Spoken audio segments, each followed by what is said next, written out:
नमस्कार शेतकरी मित्रांनो मागेल त्याला सोलर कृषी पंप या योजनेचा आपण अर्ज भरलेला असेल आणि मग या अर्जाची आपल्याला स्थिती जाणून घ्यायची आहे की आपला अर्ज आता कोणत्या स्थितीमध्ये आहे।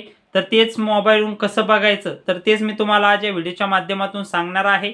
त्यामुळे व्हिडिओ हा शेवटपर्यंत पहा। आपल्या चॅनलवर नवीन असाल तर चॅनलला नक्की सबस्क्राईब करून घ्या, कारण शेतीविषयी आपण अशीच नवनवीन माहिती आपल्यापर्यंत पोहोचवण्याचा प्रयत्न करत असतो। तर मित्रांनो चला तर वळूया आपल्या व्हिडिओ। मित्रांनो आपल्याला आपल्या अर्जाची स्थिती बघण्यासाठी त्या ठिकाणी गुगलवर यायचं आहे। गुगलवर आल्याच्या नंतर आपल्याला त्या ठिकाणी मागेल त्याला सौर कृषी पंप योजना या पद्धतीने आपल्याला त्या ठिकाणी सर्च करायचं आहे। सर्च केल्याच्या नंतर आपल्याला अशी पहिलीच वेबसाईट त्या ठिकाणी ओपन होईल। त्यामध्ये mahadiscom.maha अशी एक जी वेबसाईट आहे तर ती आपल्याला त्या ठिकाणी ओपन होणार आहे। तर त्याला आपल्याला पुन्हा क्लिक करायचं आहे पहिल्याच वेबसाईटला।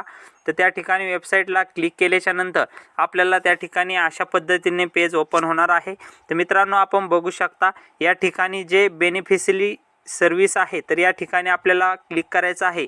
क्लिक केल्याच्या नंतर आपल्याला त्या ठिकाणी अप्लाय जो आहे तर तो आपण अप्लायवर क्लिक करू शकता। अप्लाय क्लिक केल्याच्या नंतर या ठिकाणी आपल्याला जो नवीन अर्ज जर करायचा असेल तर आपण या ठिकाणी नवीन अर्ज त्या ठिकाणी करू शकता। आपल्याला जर ॲप्लिकेशन स्टेटस बघायचा असेल, जे करंट आपला आता सध्याचा पंपाची स्थिती काय आहे तर ते बघण्यासाठी आपल्याला या ठिकाणी ॲप्लिकेशन करंट स्टेटसवर जायचं आहे। ॲप्लिकेशन स्टेटसचं आपल्याला त्या ठिकाणी अशा पद्धतीने बेनिफिशियरी ID सर्च ऑप्शन त्या ठिकाणी येणार आहे।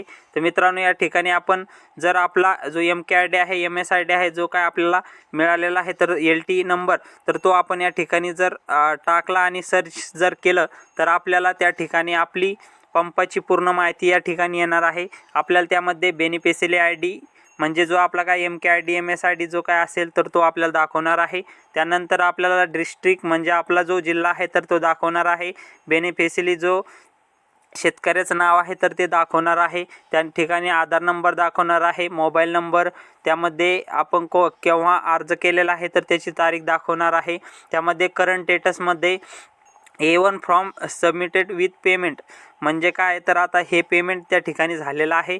अशा पद्धतीने आपल्याला या ठिकाणी करंट स्टेटसमध्ये अलग अलग प्रकार त्या ठिकाणी दाखवतात। म्हणजेच आपल्याला या ठिकाणी पेमेंट करा असं म्हणून सुद्धा त्या ठिकाणी दाखवतात, किंवा आपण जर व्हेंडर सिलेक्शन पेमेंट केलेला असेल आणि व्हेंडर सिलेक्शनचा ऑप्शन आपल्याला कुठं बघायचं असेल तर ते सुद्धा या ठिकाणी शो होत असतं।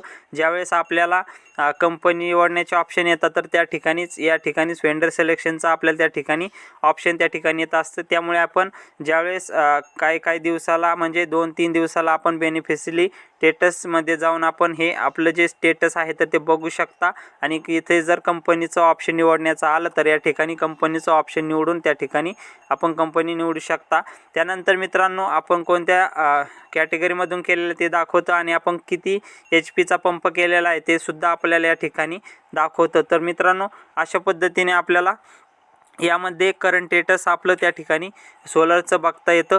त्याचबरोबर मित्रांनो आपल्याला यामध्ये मेक पेमेंट, तर आपण या ठिकाणी मेक पेमेंटवर जर गेलं आणि यामध्ये आपला जो बेनिफिशियरी ID आहे, जो आपला MKID आहे MSID आहे तर तो टाकून या ठिकाणी सर्च जर केलं तर या ठिकाणी आपल्याला पेमेंटचं भरण्याचं जे ऑप्शन आहे तर ते सुद्धा या ठिकाणी दाखवतो। पण या ठिकाणी पेमेंट आपण भरल्या असल्या कारणाने या ठिकाणी आपल्याला पेमेंटचं ऑप्शन त्या ठिकाणी दाखवत नाही। आता या ठिकाणी आपल्याला फॉर्म हा पेमेंट झालेला आहे सक्सेसफुल।